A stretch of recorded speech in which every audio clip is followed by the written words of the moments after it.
ဒီနေ့တင်ဆက်ပေးမယ့်ဇာတ်လမ်းလေးကတော့အချင်းတွေကိုလိုသလိုထိန်းချုပ်လို့ရတဲ့ remote တစ်ခုရပြီးဘယ်လိုတွေအသုံးချပြီးဘာတွေဆက်ပြင်မလဲဆိုတာကဲစလိုက်ကြရအောင်ဇာတ်လမ်းရဲ့အစမှာတော့ကိုထူးတို့မိသားစုဟာအလက်တန်းစားမိသားစုလေးပဲဖြစ်ပါတယ်။တားတဲ့သမီးကမီးလက်ဝတိုင်းကကြည့်ကျင်လို့ဖေဖေတီဗီဖွင့်ပေးပါလို့ဆိုတော့ကိုထူးလည်းထိုင်ကုန်ပေါ်မှာရှိတဲ့ remote တွေကတစ်ခုကိုယူပြီးဖွင့်ကြည့်လိုက်တော့ TV ပွင့်မလာပဲပန်ကာပွင့်သွားပါတယ်။နောက်တစ်ခုယူပြီးနှိပ်ကြည့်လိုက်ပြန်တော့လဲကိုတော်တကားပွင့်သွားပြန်ပါတယ်။ကိုထူးလည်းသမီးပဲတည်တယ်သမီးပဲဖွင့်ကြည့်လိုက်တော့လို့ပြောလိုက်တော့တားဖြစ်သူကအဖေလိုလူကြီးတွေအတွက်တစ်ချက်နှိပ်လိုက်ရုံနဲ့အရာအလုံးထိချုပ်နိုင်တဲ့ remote တစ်ခုလိုနေပြီလို့ပြောပြီးသမီးဖြစ်သူကလည်းတစ်ပင်အိမ်ကိုလုံနေတာ3လရှိပြီးဘယ်တော့အပြည့်သက်မှလဲလို့မေးလိုက်ပါတယ်။ကိုထူးလည်းလှုပ်တွေများနေလို့ပြီးရင်လှုပ်ပေးမယ်လို့ပြောလိုက်ရပါတယ်။ကိုထူးတို့အိမ်မှာဘိုးနီဆိုတဲ့ခွေးလေးရှိပြီးစော်မရှိလို့ဘဲရုပ်ကိုပဲစော်အမက်နဲ့အမြဲချနေတာပါကလေးတွေကဘိုးနီဘာလုပ်နေတာလဲလို့မေးတော့ကိုထူးလည်းမင်းတို့ကြီးလာရင်သိလိမ့်မယ်ဆိုပါတယ်ကိုထူးလှုပ်သွားကနီးမိမပြည်သူကညနေကျသားလေးရဲ့ရေကူးပြိုင်ပွဲရှိလို့လာခဲ့ဖို့ကိုထူးကိုပြောလိုက်ပါတယ်ကိုထူးဟာတတိုင်းပညာရှင်တယောက်ပါအလုပ်ကိုသွားတဲ့လမ်းမှာကားလမ်းကျက်နေလို့အစည်းအဝေးကိုနောက်ကျမှရောက်လာခဲ့ပါတယ်ကိုထူးလည်းကားပါကင်မှာလမ်ဘော်ဂီနီတစ်စီးကိုခွေးကောင်ကက်လက်ရထားလို့ကြာနေတာလို့တထေးကိုပြောလိုက်ပါတယ်အလောက်လာတဲ့သူလည်းအဲ့ဒီကားကငါကဒီကောင်ဘသူလဲလို့မေးလိုက်တော့တထေးကလည်းဒီဒီဇိုင်းရေးတဲ့သူ့ရဲ့ပါတနာပါလို့ပြောလိုက်ရပါတယ်ကိုထူးလည်းသူဆွဲလာတဲ့ခမ်းမဒီဇိုင်းကိုပြလိုက်ပါတယ်ပုံထဲမှာရေကူးကန်တဲ့ဘားတွေမပါလို့မကြိုက်ဘူးလို့ဆိုတော့ကိုထူးလည်းအဲ့ဒါတွေပါရအောင်ခမ်းမမဟုတ်ပဲအပြက်မအိမ်လားလို့မေးလိုက်ပါတယ်အလောက်အသူကလည်းမင်းသားနေမဲ့ခမ်းမကိုအပြက်မအိမ်လို့ပြောလိုက်လို့ဒေါသထွက်သွားပါတော့လေတထေးလည်းလိုချင်တဲ့အတိုင်းဖြစ်စေရမယ်လို့ပြောလိုက်ရပါတယ်ဒီလိုနဲ့တထေးကဒီဒီဇိုင်းကိုပြန်ပြင်ပြီးနောက်ထပ်ဂျပန်တွေနဲ့ project တစ်ခုလုပ်ဖို့ရှိကြောင်းနဲ့သူနဲ့တွဲဘက်တယောက်လိုတယ်လုံမလားလို့မေးလိုက်ပါတယ်ကိုထူးလည်းအကောင်းဆုံးပဲလို့ပြောပြီးသူ့ရဲ့ဇူလိုင်အားလက်ရက်မှာကလေးတွေနဲ့နေပြီးပြန်လာရင်အဆုံးသက်ပေးမယ်လို့ပြောကအခုတော့သူသားရေကူးပြန်ပွဲကိုတွားလိုက်အောင်မယ်လို့ပြောလိုက်ပါတယ်ညမှာတော့မိမဖြစ်သူကကလေးတွေကိုအိပ်ဖို့ပြောပြီးအောက်ထပ်ကိုဆင်းလာပါတယ်ယောက်ျားဖြစ်သူကိုနေမကောင်းဘူးလားလို့မေးပြီးအလုပ်တွေအရက်မလုပ်ဖို့ပြောပါတယ်ကိုထူးလည်းသူမဟုတ်တာလုပ်နေတာမဟုတ်ကြောင်းနဲ့မိသားစုအတွက်အလုပ်လုပ်နေတာလို့ပြောလိုက်ပါတယ်ဇနီးဖြစ်သူကလည်းပိတ်ရက်မှာတော်တဲ့သွားပန်းဖြစ်ရအောင်မှမို့လို့နေမကောင်းရင်စစ်တောက်ထားဖို့လို့ပြောပါတယ်ကိုထူးလည်းသူပြောဖို့မင်းနေတယ်လို့ပြောကတထေးက project တစ်ခုပေးလိုက်လို့အပြီးလုံးမအဆင်ပြေမှာလို့ပြောကတော်တဲ့သွားပြီးအပန်းဖြေဖို့ရက်ကိုရွှေ့လိုက်ပါလားလို့ပြောပါတယ်ဇနီးဖြစ်သူကလည်းကလေးတွေကိုသွားဖို့ပြောထားတာကြပြီလေလို့ပြန်ပြောလိုက်ပါတယ်ကိုထူးလည်းသူလည်းမိသားစုအတွက်အချိန်ပေးရမယ်ဆိုတာဒီကြောင်းနဲ့လူတိုင်းကနားလည်မှုရှင်ပိုကောင်းမယ်လို့ပြောကအိမ်ထဲကနေကားမောင်းထွက်လာခဲ့ပါတယ်ကုန်းလုံးတိုင်းတစ်ခုကိုရောက်တော့ကိုထူးလည်းကောင်လေးတစ်ယောက်ကိုတစ်ချက်နှိပ်လိုက်ရုံနဲ့အရာအလုံးထိချုပ်နိုင်တဲ့ရမှုရှိလားလို့မေးလိုက်ပါတယ်ကောင်လေးလည်းရေချိုးခန့်လိုက်ကအတွက်လားစောင်းအတွက်လားလို့မေးလိုက်ပါတယ်ကိုထူးလည်းစောင်းအတွက်ရမှုရှိတယ်လားလို့မေးလိုက်တော့ကောင်လေးလည်းသူကဆိုင်ကဝန်ထမ်းမဟုတ်ကြောင်းနဲ့သူ့မှာတငယ်ချင်းမရှိလို့တငယ်ချင်းဖြစ်ပေးနိုင်မလားလို့ပြောလိုက်ပါတယ်ကိုထူးလည်းစိတ်တိုးပြီးမလုပ်ဘူးလို့ပြောကဆိုင်ထဲကမှုရပေါ်လှဲလိုက်ပါတယ်လဲနေရင်ထူးဆန်းတဲ့တကားပေါက်ကိုတွေးလို့ဝင်သွားလိုက်တော့အထဲမှာမျက်မှန်အသေးလေးတွေတက်ပြီးအလုရှုပ်နေတဲ့ကိုသိန်းကိုတွေးလိုက်ပါတယ်တကားမခောက်ပွဲဝင်ခဲ့ပြီလို့တောင်းပန်ကြောင်းနဲ့အရာအလုံးကိုထိချုပ်နိုင်တဲ့ရမှုရှိမလားလို့မေးလိုက်ပါတယ်မင်းကအာလူးကျော်ခိုးသားဖို့လားလို့ပြန်မေးလိုက်ပါတယ်ကိုထူးလည်းသူ့ဘဝကအမြဲခက်ခဲနေလို့လွယ်ကူအောင်လုပ်ချင်တာပါလို့ဆိုပါတယ်ကိုသိန်းလည်းတူတီထင်ထားတဲ့နောက်ဆုံးမရမှုကိုပြလိုက်ပြီးဒါမင်းကိုအလကားပေးတာလို့ပြောလိုက်ပါတယ်ကိုထူးလည်းခမည်းဘာလို့တီထင်ခဲ့တာလဲလို့မေးလိုက်တော့ကိုသိန်းကတခါတလေလူကောင်းတွေလည်းပြည့်စည်ဖို့လိုအပ်လို့ပေါ်လို့ပြောပြီးပေးလိုက်ပါတယ်တခုတော့မှာစရာရှိတယ်ယူပြီးရင်ပြန်ပြီးလို့မရဘူးလို့ပြောတော့ကိုထူးလည်းအလကားရတာယူနေလို့ပြန်ပေးရမှာလားလို့ပြောပြီးအိမ်ပြန်ခဲ့ပါတော့တယ်ကိုထူးလည်းအိမ်ရောက်လို့ TV ကိုရမှုအသေးလေးနဲ့ဖွင့်လိုက်တော့ချက်ချင်းပွင့်လာခဲ့ပါတယ်မိမဖြစ်သူအနားရောက်လာပြီးအပန်းပြေခီးမသွားဘူးတော့ကလေးတွေကိုချော့ပြောခဲ့လိုက်ပြီးဒါပေမဲ့ရှင်အခုတော့အချိန်မပေးနိုင်တာအလုံးမှနေရာကောင်းတစ်ခုရလာရင်ဒီတက်ပို့ဆိုးအောင်မလားလို့ပြောနေချိန်ကိုထူးလည်းရမှုကိုယူပြီး TV ကိုလည်းပိတ်ဇနီးဖြစ်သူကိုလည်းတော်တော်လို့ပြောလိုက်ပါတယ်ကိုထူးကလည်းသူတထေးဖြစ်ရင်အဲ့ဒီအယူကောင်တွေကိုပြန်ခိုင်းမယ်လို့ပြောကဇနီးဖြစ်သူကိုကြည့်ပြီးအဲ့လိုအကြီးနဲ့မကြီးနဲ့လို့ပြောကတော်တော်လို့ပြောပြီးရမှုနဲ့ TV ကိုပြန်ဖွင့်လိုက်ပါတယ်ကိုထူးလည်းမိမဖြစ်သူရက်သွားတာကိုသတိမထားမိလိုက်ပါဘူး ကိုထုညာနဲ့တဲ့ထိအလုံးလုံးနေချင်းခွေးလေးပုံနီကဟောင်းနေလို့လူတွေအိတ်နေပြီးမဟောင်းဘူးပြောရင်စဟောင်းနေလို့ရမှုနဲ့အတန်တိုးခလုတ်ကိုနှိပ်လိုက်တော့အတန်မကြားရတော့ပါဘူးမဖြစ်နိုင်တာလို့ပြောကအိမ်မြင့်ထွက်ပြီးခွေးလေးကိုခေါ်ကကြောတဲ့ခလုတ်ကိုနှိပ်ကြည့်လိုက်ချိန်မှာတော့မယုံနိုင်အောင်ဖြစ်သွားပါတော့တယ်မနေ့မှာကိုထုအိမ်ကိုဇွတ်အရန်နှူးကျင်နေတဲ့ဘွားတော်ရောက်နေပြီးသူဂျင်ဆော့ပြီးဘလို့စကင်းကဲထားကြောင်းနဲ့ဇနီးဖြစ်သူကိုလည်းဂျင်ဆော့ရင်သူ့လိုလှမယ်ဆိုတာပေါက်ပေါက်ဖောက်နေပါတယ်ကိုထုလည်းမနှက်စာစားနေရင်ဘလောက်ပြင်းပြင်းလှမနေဘူးအဖွားကြီးလို့ပြောလိုက်ပါတယ်ဘွားတော်လည်းစိတ်ဆိုးသွားပြီးဆဲပါတော့တယ်ကိုထုလည်းနားကြီးလို့ရမှုကိုကင်ပြီးအတန်ပိတ်လိုက်ပါတယ်ကိုထုလည်းကိုသိန်းစီကိုသွားပြီးခမရကဆရာကြီးပဲလို့ပြောကပျော်နေပါတယ်ကိုသိန်းလည်းရမှုဘော်ကမန်ယူကိုနှိပ်လိုက်လို့ပြောလိုက်ပါတယ်ကိုထုနှိပ်ကြည့်လိုက်တော့သူ့ဘဝအစားမွေးဖွားခြင်းကနေအခုအချိန်ထိကိုပေါ်လာပါတော့တယ်ခလုတ်တစ်ခုကိုနှိပ်လိုက်တော့လွန်ခဲ့တဲ့အင်္ဂါနေ့ကိုရောက်သွားပြီးသူစားဖို့မာတိုင်းလွဲလာချတတ်တဲ့အဖွားကြီးကတမိန်လုံးနေတာဆိုတာမြင်လိုက်ရပါတယ်ဒုတိယတစ်ခါခလုတ်နှိပ်လိုက်တော့လဲထွန်နေတဲ့ဇုံတွဲကိုတွေ့ရပြီးဘသူတွေလဲလို့မေးလိုက်တော့မင်းအဖေနဲ့အမေမင်းဖြစ်လာဖို့လုပ်နေတာလို့ကိုသိန်းကပြောလိုက်ပါတယ်တတိယတစ်ကြိမ်ခလုတ်နှိပ်လိုက်တော့မှောင်မဲနေပြီးခြေထောက်တွေချော်နေတာဒါဘယ်နေရာလဲလို့မေးတော့မင်းမေဘိုက်ထဲမှာလေဟိုမှာမြင်လာဆရာဝန်တွေကမင်းကိုထုတ်တော့မယ်လို့ပြောလိုက်ပါတယ်ကိုထုလည်းခလုတ်နှိပ်ပြီးအရင်နေရာပြန်သွားလိုက်ပါတယ်ဒီရမှုကမင်းသွားခြင်းတဲ့အချိန်နဲ့နေရာကိုတွေးလိုက်ရုံနဲ့ရောက်တယ်လို့ကိုသိန်းကပြောပါတယ်ကိုထုလည်းခလုတ်ကိုနှိပ်လိုက်တော့သူငယ်ဘွားကမိဘတွေနဲ့အပန်းဖြေခီးထွက်တဲ့နေရာကိုရောက်လာခဲ့ပါတယ်တငယ်ချင်းတွေနဲ့စော်ရင်အမေကထမင်းစားဖို့ခေါ်တာကိုကိုထုတို့မြင်နေရပါတယ်ထမင်းမစားခင်သူ့အဖေကအမြဲမျက်လက်တစ်ခုပြပါတယ်ကိုသိန်းကအဲ့ဒါဘယ်လိုလုပ်တာလဲလို့မေးတော့မျက်လက်ပစ္စည်းရောင်းတဲ့ဆိုင်ကအဖေဝယ်လာတာဘာမှမဆန်းပါဘူးဒါပေမဲ့အဖေကတော့မသိချဘူးလေလို့ပြန်ပြောလိုက်ပါတယ်ဒီလိုနဲ့မူလနေရာကိုပြန်ရောက်လာပြီးကိုသိန်းလည်းအကူကြီးလိုရင်ဖုံးထွက်လိုက်လို့ပြောပြီးကက်တစ်ခုထုတ်ပေးလိုက်ပါတယ်နောက်ရက်မှာကိုထုအလုပ်ကိုရောက်တော့ဒီနေ့ project ကိုပြီးအောင်ဆွဲပါပါတနာလို့တတိကပြောလိုက်ပါတယ်အိမ်ပြန်ရောက်တော့ဇနီးဖြစ်သူကညစာစားပွဲရှိကြောင်းပြောတော့ကလေးတွေနဲ့စူညံနေလို့ဆက်ချုပ်လာပြီးရမှုကိုယူကကြော်လိုက်ပါတော့တယ်ကိုထုလည်းတခါမိတခန့်ကြော်ရင်အောက်ထပ်မှာသူ project လုပ်နေတဲ့အခန်းမှာရဲလိုက်ပါတယ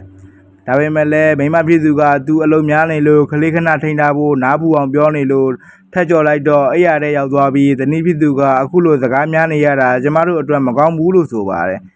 ်သူတီချောင်းနဲ့စိတ်မကောင်းမဖြစ်ဖို့ပြောပြီးအနမ်းပေးလိုက်ပြီး3မိနစ်ကောင်လေးဖြစ်နေတာတော့ရေနံတူးတာကိုရမှုနဲ့ကြော်လိုက်ပါသေးတယ်ဇနီးဖြစ်သူကမနှက်ပြန်အဖေအတွက်မွေးနေ့လက်ဆောင်သွားယူဖို့အစဉ်ပြေလားလို့မေးတော့ကိုထုလည်းညစာထားတဲ့အခန်းတွေကြော်လိုက်လို့သူဘာပြောကမ်းမိမှမသိတာနဲ့အောက်ဆင်ပြီးကိုသိန်းကိုဖုန်းခေါ်နေတော့ကိုသိန်းရောက်လာလို့ပြောပြလိုက်တော့သူမောင်းသူမဲ့ဆက်နေဝင်နေတာရမှုနဲ့ပြန်ရစ်လို့ရတယ်လို့ပြောလိုက်ပါတယ်ကိုထုလည်းပြန်ရစ်ကြည့်ပြီးသူလွတ်တက်သွားပြီလို့ပြောကကိုသိန်းကိုနှုတ်ဆက်လိုက်ပါတယ်ကိုထုလည်းဖျားရင်သလိုဖြစ်နေလို့ကောင်းတဲ့အချိန်ထိကြော်လိုက်ပါတယ်တနေ့လာနေ့မနေ့မှာအဖျားကင်းစင်စွာနဲ့နိုးလာလို့ project တွေလည်းလုပ်ပြီးနေလို့ပျော်သွားပါတယ်ဒီချိုးရမယ့်အခန်းလဲကြော်လိုက်ပြီးပျော်ရွှင်သွားတဲ့အလုပ်ကိုထွက်လာခဲ့ပါတယ်လမ်းမှာကားလမ်းပိတ်တာတွေကိုလည်းကြော်ပလိုက်ပါတယ်သူ့ရဲ့အသားအရောင်ကိုလည်းလိုသလိုစစ်ကြိုက်ချိန်လိုက်ပြီးအလုပ်ထဲဝင်လာတော့ရှော့ကီလေးတစ်ပွေကကြီးကောင်းနေကြောင်းဆိုပါတယ်တထေးမင်းကွန်းပြောနေချိန်မှာလည်းတထေးကိုလူဝါကြီးလှုပ်လိုက်လူပူလေးလှုပ်လိုက်နဲ့ပေါက်ကြရိုက်လှုပ်ပြီးပျော်နေပါတယ်ညမှာတော့ဂျပန်ကလုပ်ငန်းရှင်တွေနဲ့စကားပြောနေချိန်မှာလည်းသူတို့မကြောက်အောင်ပြောနေတဲ့ဂျပန်စကားတွေကိုဘာသာပြန်ပြီးရမှုနဲ့အတန်ချဲ့နားထောင်ပြီးအဆင်ပြေသွားအောင်လုပ်လိုက်လို့တထေးလည်းကိုထုကိုအထင်ကြီးသွားပါတယ်ကိုထုလည်းအိမ်ပြန်မှာသားနဲ့သမီးအတွက်သပီးတွေဝယ်လာပြီးဇနီးဖြစ်သူအတွက်ပါအိတ်တလုံးဝယ်လာခဲ့ပါတယ်ဒီနေ့သူ့ရဲ့ project အောင်မြင်ပြီးတထေးရဲ့ပါတနာဖြစ်ပြီလို့ပြောလိုက်တော့ဇနီးဖြစ်သူလည်းပျော်သွားခဲ့ပါတယ်နောက်နေ့မနက်မှာကိုထုလည်းတထေးစီသွားပြီးမိသားစုနဲ့ညကအောင်ပွဲခံတာညနေသွားလို့နောက်ကျသွားတာ sorry လို့ပြောလိုက်ပါတယ်တထေးကလည်းမင်းညကတော်တယ်ဂျပန်ကရန်မုံငွေကြီးကြီးပေးတဲ့အခါကျမင်းပါတနာဖြစ်ပြီလို့ပြောတော့ကိုထုလည်းသူမိမကိုပြောပြီးပြီလို့ပြောတော့ရန်မုံငွေကပေးမပေးမသေးချသေးဘူးလေလို့တထေးကပြောပါတယ်ကိုထုလည်းရမှုနဲ့အချင်းကိုရက်လိုက်ပြီးဘောက်ရီကြီးရိုက်ပါတော့တယ်မကျင်တဲ့သေးလို့အီးနဲ့မှရှူခိုင်းလိုက်ပါတယ်ဒီလိုနဲ့အပြန်မှာကိုသိန်းစီကိုဝင်လိုက်ပါတယ်ကိုသိန်းကမင်းလှုပ်လိုက်တဲ့အကျိုးဆက်တွေကိုရောစဉ်းစားမိလားလို့မေးလိုက်တော့ကိုထုလည်းစဉ်းစားနေဖို့မလိုဘူးလို့ပြောကအိမ်ပြန်လာခဲ့ပါတယ်အိမ်မှာကလေးတွေအပေါ်လဲစိတ်မရှိပဲဖြစ်နေပါတယ်ဇနီးဖြစ်သူကပါတနာအရွေးမခံရဘူးလားလို့မေးတော့ဟုတ်တယ်လို့ပြောတော့စိတ်မကောင်းကြောင်းဇနီးတွေကပြောရှာပါတယ်ကိုထုလည်းအပြင်ထွက်စလိတ်တော့ပြီးအိမ်ထဲဝင်လာချိန်ရမှုကိုတတိယပြီးယာရုတိုးတဲ့အချိန်ကြီးကြော်လိုက်ပါတော့တယ် ရာဟုတိုးလိုအောင်ပွဲခံနေတဲ့အချိန်ကိုရောက်သွားပြီးဝန်ထမ်းတွေအားလုံးကသူ့အတွက်ဂုဏ်ယူကြောင်းပြောနေကြပါတယ်ဒီချိန်မှာပဲသူနဲ့စကားများခဲ့တဲ့ဘွားတော်ရောက်လာပြီးသူနဲ့တထေးကရည်သားတွေဆိုတာပြောပြပါတယ်ကိုထူးလည်းလာနောက်နေတာလားတစ်လအတွင်းမှာလေးလို့ပြောလိုက်တော့ဘွားတော်နဲ့တထေးလည်းရဲပြီးတနေ့တော့ကြာခဲ့တယ်လို့ပြောလိုက်ပါတယ်နောက်တစ်ခါမှာတော့ဇနီးပြည်သူကကိုထူးကိုဆရာဝန်နဲ့ပြနေတာပါဘာလို့လဲဆိုတော့သူ့ကိုဂရုမစိုက်ပဲလှုပ်ချင်ရလှုပ်နေခဲ့လို့ဆိုပါတယ်ကိုထူးလည်းအဲ့ဒါကသူမဟုတ်ကြောင်းနဲ့မောင်းသူမဲ့စနစ်လို့ပြောပြီးစကားများကြရင်ရမှုကအတန်မြည်လာပြီးအော်တိုကျော်လိုက်ပါတော့တဲ့မိသားစုသမင်းစားနေတဲ့အချိန်ကိုရောက်သွားပြီးသမီးဖြစ်သူကစားပြီးရင် TV ကြည့်မယ်လို့ပြောနေပါတယ်ကိုထူးလည်းသမီးလေးကသပင်းတွေရှည်လာပြီးသားလေးကလည်းထွားလာတယ်လို့ပြောပြီးစားပြီးရင်သမီးတို့ကြိုက်တဲ့မီးလက်ဝါတိုင်ကကြည့်မယ်အဖေဒီညအလုံးမလုပ်တော့ပါဘူးလို့ပြောလိုက်ပါတယ်ကလေးတွေကလည်းမီးလက်ဝါတိုင်ကကြည့်ရမယ့်အရွယ်မဟုတ်တော့ဘူးဘာလာကြည့်ရမယ့်အရွယ်ရောက်နေပြီလို့ပြောလိုက်ပါတော့တယ်ကိုထူးလည်းဘာတွေဖြစ်နေကြတာလဲလို့ပြောရင်ခွေးတစ်ကောင်ကိုတွေးလိုက်လို့အော်ပြီးမောင်းနေပါတယ်မိမဖြစ်သူကလည်းမော်ဖို့ပြောတော့ဘုံနီကဘယ်ရောက်သွားတယ်လဲလို့မေးလိုက်ပြီးသူသေးပြီလားလို့ပြောကဝမ်းနေပြီးငိုနေပါတော့တယ်ဇနီးဖြစ်သူကလည်းဝမ်းမနေဖို့ပြောရင်နန်းလိုက်တဲ့အချိန်မှာပဲရမှုကအတန်မြည်လာပြီးရေနံတူးနေတဲ့အချိန်တွေကိုလည်းအရင်လို3မိနစ်ကောင်းလေးအဖြစ်မောင်းသူမဲ့စနစ်နဲ့ကြော်လိုက်ပါတော့တယ်ကိုထူးလည်းဒီလိုမဟုတ်ဘူးဒါမဖြစ်သင့်ဘူးလို့ပြောကအောက်စင်မီကိုသိန်းကိုဖုံးခေါ်မယ်ရှိသေးကိုသိန်းရောက်လာလို့လန့်သွားခဲ့ပါတယ်ကိုထူးလည်းဒီရမှုကပြက်နေပြီးသူ့ဟာသူမနေပဲကြော်နေတယ်လို့ပြောလိုက်ပါတယ်ကိုသိန်းလည်းအဲ့ဒါကရမှုရဲ့ fashion ဖြစ်ပြီးမင်းလှုပ်ထားတာတွေကိုမှတ်ထားပြီးအော်တိုပြန်လုပ်ပေးတာလို့ပြောလိုက်ပါတယ်ကိုထူးလည်းရမှုကိုပြန်ပေးလိုက်ပြီးမလိုချင်တော့ဘူးလို့ဆိုပါတယ်ဒါပေမဲ့လည်းရမှုကသူ့လက်ထဲပြန်ရောက်နေပါတယ်ဘလို့ပဲလှုပ်လို့ရမှုကတော့သူနာကမခွာခဲ့ပါဘူးကိုသိန်းလည်းရမှုကပြန်ပေးလို့မရဘူးလို့မင်းကိုပြောခဲ့တာပဲလို့ဆိုပြီးထွက်သွားပါတော့တယ်မနေ့မှာဇနီးဖြစ်သူကရေချိုးဖို့ပြောတော့ကိုထူးလည်းမချိုးဘူးချိုးရင်ကြော်သွားလိမ့်မယ်လို့ပြောပါတယ်အဲ့ဒါဆိုရုံးကိုညောင်းဝင်းအင်ဂျီနဲ့သွားမှလားလို့မေးလိုက်တော့ကိုထူးလည်းမင်းနဲ့ကိုရန်ဖြစ်လို့မရဘူးရန်ဖြစ်ရင်ကြော်သွားလိမ့်မယ်မင်းကိုအရန်ချစ်တယ်ကိုနမ်းပါအောင်လို့ပြောပြီးနမ်းလို့လည်းမရဘူးနမ်းရင်လည်းကြော်သွားလိမ့်မယ်လို့ပြောကထွက်သွားပါတော့တယ်ရုံးကိုရောက်တော့သူထေးကပြန်ဆိုင်မှုတွေနဲ့မနေချင်တော့လို့သူမော်ရိုကိုကိုသွားတော့မဲ့အကြောင်းနဲ့သူသွားရင်မင်းကCEO ဖြစ်လာလိမ့်မယ်လို့ပြောလိုက်တော့ကိုထူးလည်းဒီလိုဖြစ်လာတာသဘောကျတယ်လို့ပြောမိပြီးရမှုကမြည်လာလို့မလို့ချင်းဘူးယာရုမလို့ချင်းဘူးလို့အော်နေပေမဲ့နောက်10နှစ်အကြာမှာတော့ကိုထူးဟာအဲ့ရကထားပြီးမှန်ကြည့်လိုက်ချိန်မှာသူ့ကိုယ်သူကြည့်ပြီးလန့်သွားခဲ့ပါတယ်။ဘာလို့လဲဆိုတော့သူကဖတ်တေးကြီးတယောက်ဖြစ်နေခဲ့လို့ပါ။ကိုထူးလည်းရမှုလေးကိုကင်ပြီးအိမ်ကိုပို့ပေးပါလို့ပြောလိုက်ပါတော့တယ်။သူအိမ်ရောက်တဲ့အခါမှာတော့သူ့ရဲ့သားနဲ့သမီးဟာလည်းအရွယ်ရောက်နေကြပါပြီ။ကိုထူးလည်းမိမဖြစ်သူထီသွားပြီးဖက်လိုက်ပါတယ်။ဒါပေမဲ့နောက်ကလူတယောက်ရောက်လာတော့မိမဖြစ်သူဟာသူနဲ့ခွာလိုက်ပြီးနောက်လူနဲ့နမ်းနေခဲ့ပါတယ်။ဘာလို့လဲဆိုတော့သူမိမနဲ့သူကကွဲလိုက်ပြီးနောက်ယောက်ျားယူလိုက်တာကြောက်အောင်ပါကိုထူးလည်းစိတ်တူသွားပြီးနောက်လူဆိုတဲ့ကောင်ကိုထိုးလိုက်ပြီးမိမဖြစ်သူနဲ့စကားများနေချိန်နောက်လူမွေးထားတဲ့ခွေးကတိုက်လိုက်လို့ကိုထူးလည်းမေ့သွားကဝယ်မှုကလည်းအတန်မြည်လာပြီးအချိန်တွေလည်းကြော်သွားပါတော့တယ်နောက်တဲ့6နှစ်အကြာမှာတော့ကိုထူးဟာဆေးရုံတက်နေရပါတယ်ဆေးရုံကိုဇနီးဖြစ်သူလာပြီးတည်င်းမေးပါတယ်ဘာလို့ဆေးရုံတက်ရတာလဲလို့မေးတော့ကင်ဆာဖြစ်နေလို့ပြောပါတယ်ကင်ဆာကဘယ်တော့မှဖြစ်တာလဲလို့မေးတော့လွန်ခဲ့တဲ့6နှစ်ကခွေးလေးတိုက်လိုက်ပြီးသတိမေ့သွားလို့ဆေးရုံတင်မှကင်ဆာဖြစ်နေမှကြိုပြီးသိရတာလို့ပြောပြီးထွက်သွားပါတော့တယ်နောက်တစ်နှစ်အကြာမှာတော့ကိုထူးလည်းတူလုတ်ခဲ့တဲ့ကုမ္ပဏီကိုရောက်လာခဲ့ပါတယ်ဒါဖြစ်သူကအခုတော့ဘီသူကပညာရှင်တယောက်ဖြစ်နေပါပြီဒါဖြစ်သူနဲ့ရုံးခန်းထဲမှာထိုင်နေရင်အဖိုးဆုံးသွားပြီးအဖေတိတ်မကြသေးခင်လေးကပဲလို့ဒါဖြစ်သူကပြောလိုက်ပါတယ်ကိုထူးလည်းအရန်ဝမ်းနေသွားပြီးနောင်တော့ကြသွားခဲ့ပါတယ်ဖခင်ဖြစ်သူရဲ့မှတ်တိုင်စီကိုသွားကပြန်ခေါ်နေပါတော့တယ်ကိုသိန်းလည်းသေပြီးသားလူကိုပြန်ခေါ်လို့မရဘူးလို့ပြောပါတယ်ကိုထူးလည်းအဖေမသေးခင်သူနဲ့နောက်ဆုံးတွေ့တဲ့နေရာကိုပို့ပေးလို့ပြောကရမှုကိုနှိမ့်လိုက်ပါတယ်မောင်သူမဲ့စနေနဲ့ကိုထူးဟာရုံးခန်းထဲမှာအလုပ်များနေပါတယ်ဒါဖြစ်သူရောက်လာပြီးသူဆွဲထားတဲ့ project တွေကိုပြတော့ကိုထူးကသူသားပြတဲ့ဟာကြည့်ပြီးချီးကျူးနေပေမဲ့မောင်သူမဲ့စနေနဲ့ကိုထူးကတော့အဆင်မမီဘူးလို့ဆိုပါတယ်ဒီချိန်မှာပဲအဖေဖြစ်သူရောက်လာပြီးငါတို့သားဖားနဲ့မြေးဖိုးတွေဒီညအပြင်မှာပျော်ပါပါညလာထွက်သားကြမယ်လို့ပြောလိုက်ပါတယ်ကိုထူးကမားဘူးလို့ပြောတော့အဖေဖြစ်သူကအပေးယူတစ်ခုလုံးမယ်လို့ပြောကလိုက်မယ်ဆိုရင်အကျွေးသေးမြက်လဲရဲ့လှုပ်ဝက်ချက်ကိုပြပြမယ်လို့ဆိုပါတယ်ဒါပေမဲ့ကိုထူးကအဲ့ဒီငရုံပြောက်ွက်ကိုတိတယ်သူအခုအလုံးများနေတယ်လို့ပြောလိုက်ပါတယ်အဖေဖြစ်သူကလည်းမနှောက်ချက်တော့ပါဘူးချစ်တယ်သားလေးလို့ပြောကထွက်သွားပါတော့တယ်ကိုထူးလည်းသူပြောခဲ့မိတာအတွက်နောင်တရပြီးအဖေဖြစ်သူကိုနန်းက တာလီချစ်တယ်နော်ဆိုတဲ့နေရာကိုရမူးနဲ့ပြန်ရည်ပြီးဒါလည်းအဖေကိုအရန်ချစ်ပါတယ်လို့ပြောလိုက်ပါတော့တယ်မင်းအဖေအတွက်စိတ်မကောင်းပါဘူးလို့ကိုသိန်းကပြောလိုက်ပါတယ်သူ့ကိုငါလည်းမခေါ်ချင်ပါဘူးလို့ဆိုပါတယ်ကိုထူးလည်းခေါ်တယ်ဆိုတာဘာလဲလို့မေးတော့သူကတမန်တော်တေချင်းရဲ့တမန်တော်လို့ပြောလိုက်ပါတယ်ကိုထူးလည်းဆေးသိုးသွားပြီးထိုးလိုက်ချိန်မှာပျောက်သွားပြီးပြန်ပေါ်လာလို့လမ်းသွားကရမူးကိုယူပြီးဒီတက်ပိုကောင်းတဲ့နေရာကိုခေါ်သွားပါလို့ပြောလိုက်ပါတော့တယ်ကိုထူးလည်းသူ့ရဲ့သားမင်္ဂလာဆောင်မှာရောက်နေခဲ့ပြီးအမေဖြစ်သူကိုတွေ့လို့လွမ်းနေခဲ့ကြောင်းပြောပြီးနမ်းလိုက်ပါတယ်